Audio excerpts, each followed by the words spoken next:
జగిత్యాల జిల్లా మెట్పల్లి పట్టణంలో BC JAC నాయకుల ఆధ్వర్యంలో బీసీ బంద్ కార్యక్రమం జరిగింది. తెలంగాణ రాజ్యాధికార పార్టీ నేతలు జోరిగే రజిత శ్రీనివాస్ ఆధ్వర్యంలో పట్టణంలోని కొత్త బస్టాండ్ నుంచి పాత బస్టాండ్ మీదుగా డిపో వరకు బైక్ ర్యాలీ నిర్వహించారు.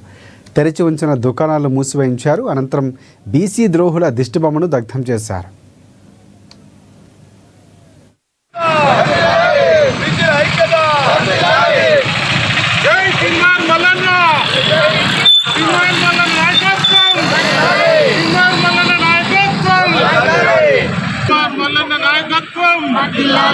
జై బీసీ, జై రాజ్యాధికార పార్టీ, తెలంగాణ రాజ్యాధికార పార్టీ, జై బీసీ, జై మల్లన్న, జై మల్లన్న, జై మల్లన్న.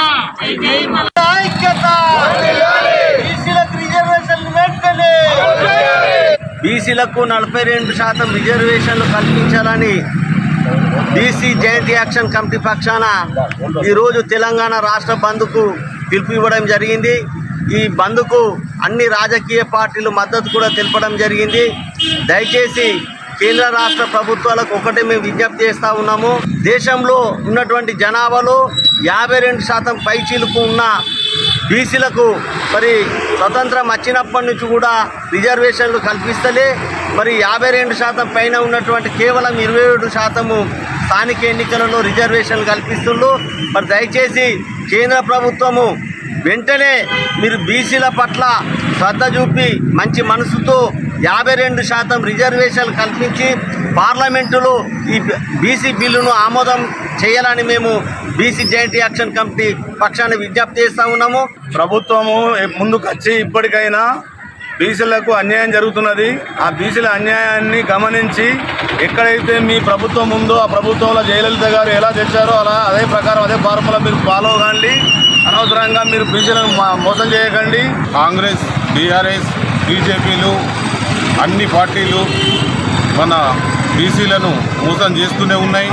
గెలుస్తున్నారు, అధికారంలోకి వస్తున్నారు.